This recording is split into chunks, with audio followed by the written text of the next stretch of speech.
हमर कर देना काका वेतन विसंगति दूरेगा बड़े कंजूस हंस मोर भूपे। घर नहीं चल पाता। मैडम, पालकों की ओर से लगातार यह सवाल पूछा जाता है कि जितना वेतन आप लोगों को मिलता है क्या उतने में आपका घर नहीं चल पाता। ये अंतिम सवाल है, एक कड़वा सवाल है, क्या बोलना चाहेंगे? चल सकता है, क्यों नहीं चल सकता। हमारी मांगे यही है कि जो एक बार फिर छत्तीसगढ़ के सहायक शिक्षक अपनी एक सूत्री मांगों को लेकर 1,09,000 सहायक शिक्षक छत्तीसगढ़ के सभी जिले व ब्लॉक में धरना देने के लिए बैठे और उनकी एक सूत्री मांग है। और आइए जानते हैं इनसे क्या कुछ इनकी मांग है और क्यों यहाँ पे धरना पर बैठे। बताएंगे सर, क्या कुछ आप लोग की मांग है? हमारा एक ही मांग है कि प्रथम नियुक्ति तिथि से जो वेतन विसंगति है उनको दूर किया जाए। सहायक शिक्षकों के साथ ही ये वेतन विसंगति है, उनको दूर किया जाए। अगर आप लोग की मांग पूरी नहीं होती तो आगे क्या कुछ रणनीति रहेगी? आगे हमारी रणनीति है कि हम कल मुख्यमंत्री निवास घेराव करेंगे और उसके बाद अगर सरकार हमारी फिर भी बात नहीं मान रही है तो हम इसके बाद जो अभी जिले में जो बैठे हैं वो सीधा रायपुर कूच करेंगे और रायपुर में ही हमारा धरना प्रदर्शन जारी रहेगा। सर, वर्ग 1 और वर्ग 2 और वर्ग 3 में वेतन कितना अंतर है? ये वेतन का अंतर 2014 से प्रारंभ हुआ। इसके पहले हमको समयमान मिलता था और सभी के वेतन में वर्ग 1, 2 और 3 के में 2-2 हज़ार का अंतर था। ये अंतर 2014 के बाद 1 और 2 में 2 ही हज़ार का अंतर अभी भी है, लेकिन हमारे वेतन में लगभग वहाँ से 10 से 11 हज़ार का अंतर हो गया। और यही लड़ाई हमारी है। हमारी लड़ाई पैसों की नहीं है, हमारी लड़ाई व्यवस्था के खिलाफ है। जो व्यवस्था 2014 के पहले थी कि हमारा वेतन समानुपातिक था 2, 1 और 3 का, वही समानुपातिक अंतर अब भी हो। सर, अभी हाल ही में एग्ज़ाम है बच्चों का और आप लोग धरने पर बैठे, क्या आपको नहीं लगता कि इससे एग्ज़ाम में असर पर देखने को मिलेगा? हम मजबूरी में यहाँ पे बैठे हैं। हम नहीं चाहते कि हम बीच एग्ज़ाम के बीच में हम धरने पे बैठे। इसके पहले हमने शासन और प्रशासन को कई बार नोटिस के माध्यम से और चर्चा के माध्यम से, भेंट मुलाकात के माध्यम से हम बीच का रास्ता अपनाना चाहते थे ताकि हमारी मांग पूरी हो जाए। हम यहाँ बैठे हैं केवल मजबूरी में, क्योंकि सरकार हमारी नहीं सुन रही है। और लोकतंत्र में अगर सरकार आपकी न सुने तो एक ही रास्ता बचता है, हड़ताल। आप लोग कितने सालों से धरना पर बैठे, कितने बार बैठ चुके हैं? धरने पर जब जब सरकार हम पे अन्याय करती है हम धरने पे बैठते हैं। और अभी जो हम बैठे हैं, अभी 6 तारीख से हम धरने पे बैठे हुए हैं। यहाँ पे और कुछ शिक्षक हैं, उनसे भी जानते हैं, क्योंकि लगातार 4 सालों से यह धरना पर बैठ रहे हैं। आपकी सरकार मांग नहीं सुन रही, कितने साल हो चुके हैं, कितने बार धरना पर बैठ चुके हैं? तरह तरह की समस्याएं आती है और उन समस्याओं के समाधान के लिए चूंकि नियोक्ता हमारी सरकार है, छत्तीसगढ़ सरकार, तो हम लोग बात रखते हैं। पहले सीधा हम लोग हड़ताल नहीं करते, बल्कि हम लोग अनुनय विनय करते हैं, प्रार्थना करते हैं।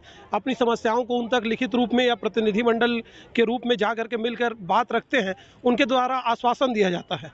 फिर 1-2 बार सुनवाई नहीं होने के बाद हम लोग फिर से जाते हैं प्रतिनिधिमंडल लेकर के कि सर हमें ये समस्याएं हो रही है, सेवा शर्तें ये है, इसके हिसाब से चूंकि हम आपके सेवक हैं, आपके कर्मचारी हैं, तो आपके द्वारा ये सुविधाएं हमको मुहैया कराई जानी चाहिए जो आप नहीं करा पा रहे हैं। तो बार बार जब हम लोग जाते हैं और हमारी मांगों को दरकिनार की रख कर दिया जाता है, उपेक्षित होते हैं, तो फिर हम लोग हड़ताल करने के लिए बाध्य होते हैं, जिनकी हम लिखित चेतावनी प्रशासन तक देते हैं कलेक्टर के माध्यम से। और उसके बाद जब वो कोई सोचते हैं कि ये क्या कर लेंगे, बहुत देर तक उपेक्षित होते हैं। जब हमारा हड़ताल जो है उग्र होता है, पालकों का सपोर्ट मिलता है, तो उसके बाद उनके प्रतिनिधिमंडल सरकार की ओर से पैरवी करने के लिए बीच में मध्यस्थ के रूप में वो आते हैं। लेकिन उसके बावजूद भी पूरी तरह से हमारी मांगों को दरकिनार किया जाता है। अभी तक स्थिति ये है कि जैसे सर बता रहे थे हमारे जिला अध्यक्ष महोदय, 14-15 हज़ार का अंतर है। वर्ग 1 और वर्ग 2 के बीच 2 हज़ार का अंतर है। और वो जो समानुपातिक वेतन है वो केवल वर्ग 3 के लोग ही क्यों इसका दंश झेले? क्या वर्ग 3 वाले योग्य नहीं है? क्या वर्ग 3 वाले मेहनत नहीं करते? क्या वर्ग 3 वाले उनसे कम मेहनत करते हैं? सब सुविधा, सब मेहनत जब वर्ग 3 वाले वर्ग 1 और वर्ग 2 के बराबरी करते हैं तो इनको भी पर्याप्त वेतन और सुविधाएं मिलनी चाहिए। आज विडंबना ये है कि हम लोग तो अभी केवल एक ही मांग लेकर चल रहे हैं कि वेतन विसंगति दूर हो, जब से नियुक्ति हुई तब से लेकर के। लेकिन उसके बाद भी अगर आप देखेंगे तो इतनी समस्याएं हैं, पूरा मजाक बना के रख दिया है शिक्षा विभाग को। सर, आप लोग लगातार हड़ताल पर बैठे हैं, आप लोग की मांगे नहीं सुनी जा रही। कोई ऐसा गाना या संगीत आपके मन में है, जहन में, जाके प्रदेश सरकार तक आपकी आवाज़ पहुँच सके? देखिए, सरकार जो है वो गाना बजाना से मानने वाली सरकार नहीं है और उनको हम गा बजा कर रिझा नहीं सकते।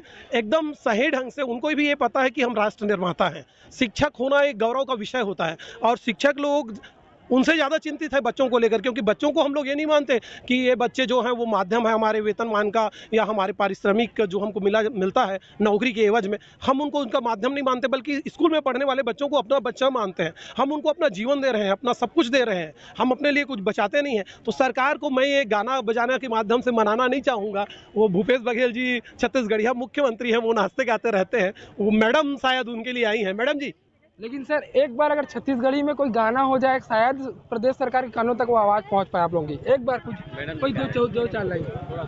सूरज जाथे चंदा आथे, ओरी पारी अंजोर बगरा थे, जौन करते भल के काम वही मान गौन पाथे। तो ये दुनिया में मान गौन अगर पाना है माननीय भूपेश बघेल जिला, तो भल मनसाहत रखे लगी और मन के दुख पीड़ा ला जाने लगी। और छत्तीसगढ़ के किसान बन के तो बढ़िया सुनवाई करत है, छत्तीसगढ़ ला बनाए में ही है कि गुरु जीवन के बहुत महत्वपूर्ण भूमिका है, गुरु जीवन के दुख दर्द ला ओला समझे लगी। मैडम जी गाना देखे आपने सहायक शिक्षक ने अपने छत्तीसगढ़ी अंदाज में जो है प्रदेश सरकार तक अपनी आवाज़ पहुंचाने की कोशिश की। हमारे साथ यहाँ के और शिक्षिका मौजूद हैं, उनसे जानना चाहेंगे, क्योंकि प्रदेश सरकार तक संगीत के माध्यम से कहीं ना कहीं आवाज़ पहुंचाना बेहद ही जरूरी है, क्योंकि लगभग 4 सालों से ये जो है धरना दे देकर थक चुके हैं, लेकिन अभी तक प्रदेश सरकार ने इनकी मांग पूरी नहीं की। मैडम, 4 सालों से आप लोग लगातार धरना प्रदर्शन कर रहे हैं, लेकिन अब तक आपकी मांगे पूरी नहीं हुई। कोई प्रदेश सरकार कुछ संगीत पेश करना चाहेंगे? हाँ, मैं तो मतलब भूपेश सर जी के लिए एक गाना बनाई हूँ।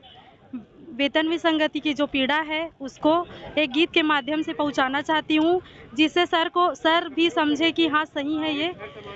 तो मैं गाना सुना रही हूँ।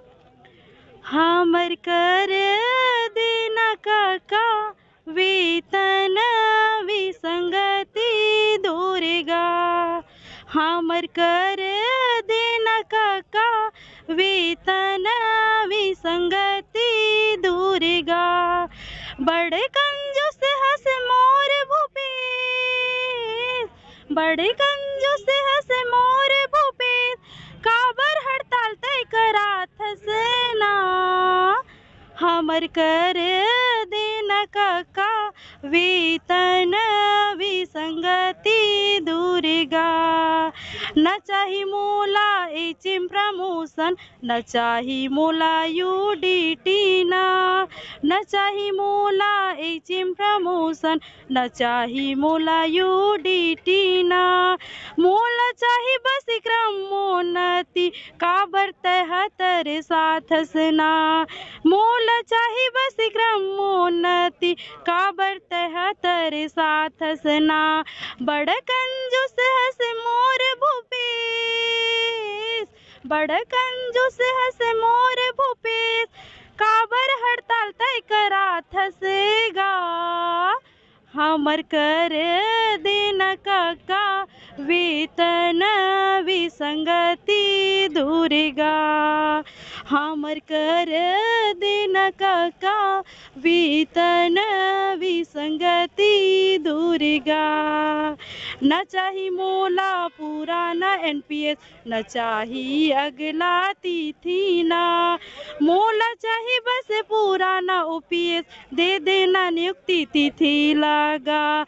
बड़ा कंजूस हंस मोर भूपेश, बड़ा कंजूस हंस मोर भूपेश, काबर हड़ताल तय करात हसना, हमर कर देना काका वेतन विसंगति दूरेगा। मैं भूपेश सरकार जी के पास ये गीत के माध्यम से हमारी जो 4 साल की ये वेतन विसंगति की पीड़ा है उसको मैं पहुंचाना चाहती हूं, और सर भी, सीएम सर भी ये गीत को समझे अच्छे से और हमारी जो मांग है वो जल्द से जल्द पूरा करे। धन्यवाद। देख सकते हैं यहाँ पे शिक्षक लगातार संगीत के माध्यम से और धरना प्रदर्शन के माध्यम से लगातार डटे हुए हैं और लोड की सड़क की लड़ाई लड़ने पर मजबूर है। हमारे साथ एक और बहुत बड़ा कड़वा सवाल पूछेंगे। लगातार पालकों के मन में वो सवाल उठते रहता है कि इतना वेतन जब उनको मिलता है क्या उससे उनका घर नहीं चल पाता। मैडम, पालकों की ओर से लगातार यह सवाल पूछा जाता है कि जितना वेतन आप लोगों को मिलता है क्या उतने में आपका घर नहीं चल पाता। ये अंतिम सवाल है, एक कड़वा सवाल है, क्या बोलना चाहेंगे? चल सकता है, क्यों नहीं चल सकता। हमारी मांगे यही है कि जो अंतर है, हमें बार बार पीड़ा होता है कि ये अंतर क्यों है। हम तो ये सोचते कि छोटे बच्चे को जो हम क्लास 1 से 5वीं तक के लेके बैठे हैं वो हमारी नींव है, और उस नींव को मजबूत बनाने के लिए कौन सामने आता है? वर्ग 3 ही आता है। उसके बाद जो पका पुकाया माल मिलता है वो कहाँ जाता है? 2 में जाता है। कुछ बचा कुचा रहता है वो वर्ग 1 को जाता है। इसलिए हमारी पीड़ा यही है कि हमारे जो अंतर है उसको दूर किया जाए, और जब तक दूर नहीं होगा हम इसी तरह हड़ताल पे बैठे रहेंगे। और क्योंकि जो नई सरकार आती है हमें कुछ न कुछ आश्वासन मिलता जरूर है, लेकिन वो जो आश्वासन वो पूरा नहीं होता। यही हमारी मांग है और इस पीड़ा को हम सरकार को यही कहते कि हमारी पीड़ा दूर करे, और विनती करते हैं कि जल्द जैसे हमारी पीड़ा दूर हो जाएगी और जो भी सुन लेंगे सरकार तो हम हड़ताल भी बंद कर देंगे, लेकिन आश्वासन से नहीं करेंगे, क्योंकि बार बार हमें आश्वासन दिया जा रहा है लेकिन कुछ भी नहीं हो रहा है। तो मैं सरकार को एक नारे के माध्यम से संदेश पहुंचाना चाहती हूं। छत्तीसगढ़ के राजा रायपुर के काका, छत्तीसगढ़ के राजा रायपुर के काका, गाड़ा गाड़ा जोहार सुन ले, हाँ, मांग के पुकार सुन ले। छत्तीसगढ़ के राजा रायपुर के काका, गाड़ा गाड़ा जोहार सुन ले, हमार मांग के पुकार सुन ले। मैडम का देखिए साफ तौर पर कहना है कि कहीं ना कहीं शायरी के माध्यम से या संगीत के माध्यम से जो है प्रदेश सरकार तक गुहार लगाई जा रही है, और कल रायपुर जाएंगे इन लोग और अपनी मांगों को रखेंगे। अब देखना यह होगा कि प्रदेश सरकार कब तक इनकी मांग सुनती है और जो बच्चों की पढ़ाई है उससे प्रभावित ना हो और बच्चे फिर से पूर्ण रूप से पढ़ सकें, क्योंकि आगे एग्जाम भी है। करण सोनी, सच छत्तीसगढ़, बालोद। उसके लिए यथाशक्ति आप लोग, ये उनका IFSC कोड है, ये उनका बार कोड है, इसको स्कैन कीजिए, आप लोग मदद कीजिए। आप लोग 100 रुपया, 200 रुपया, 500 रुपया यथाशक्ति मदद करते हैं। एक शासकीय सेवा